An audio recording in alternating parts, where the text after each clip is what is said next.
Giannis, Harden, MVP. Who have you got? I've been leaning Giannis all season.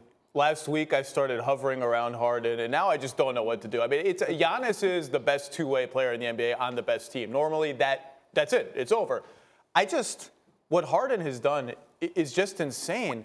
And I don't even think Steph Curry has been defended this way, where they're literally like, please drive almost all the way to the rim, and we're going to send one help defender off Capella, a third help defender to help Capella's guy, and everyone else on the team is going to be wide open, and you're going to have a layup. I just have never seen anything like that before, and I don't know what to do with it. Seth, jump in here, because we talked about this earlier.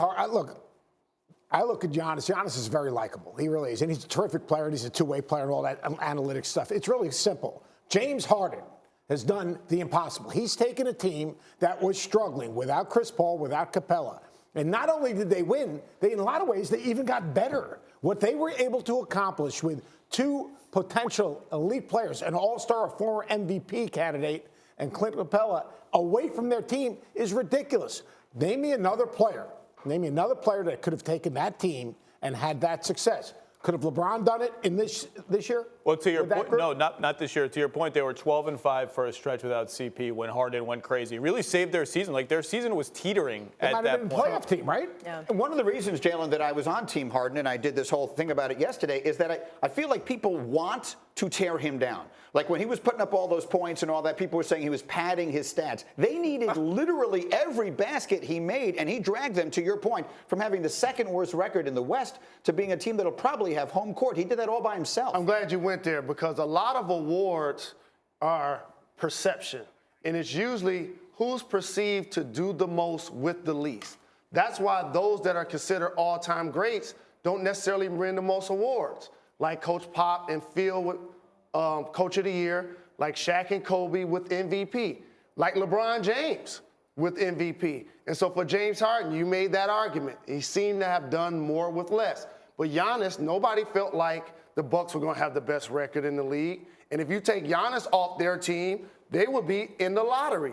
But my winner is James Harden, based on the fact that when I have the remote control in my hand, I see him score 45-plus points 11 times. Giannis once. Can I just very quickly, Zach, also point out to you, because the game took place, by the way, and the Bucks beat them handily, that our analytics, our BPI, gives the Bucks overwhelmingly the best chance to win the NBA championship, not just to win the East, but to win the championship, a substantially better chance than Golden State. I can't find anyone at this desk who's buying it. There's the numbers from Hembo.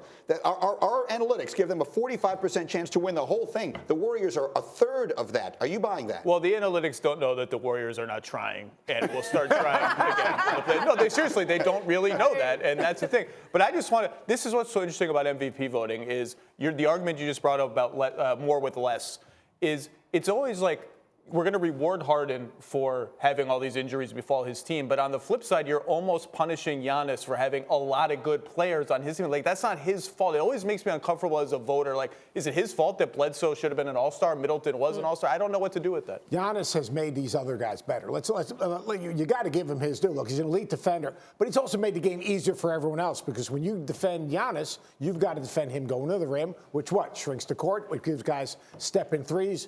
I just think what Harden's done is it's crazy to think he's won with the players that he was playing with at that moment in time to keep them as an NBA playoff team. It is a dilemma. It feels like it's going to be potentially a snub either way. People are going to be upset. It's time for Get Up and Go. It's brought to you by Train. It's hard to stop a train. And let's get this one started with the Celtics. They snapped their losing streak without Kyrie Irving last night, improving to 11-2 in games that Irving has missed this season. Jalen, how much stock do you take in that?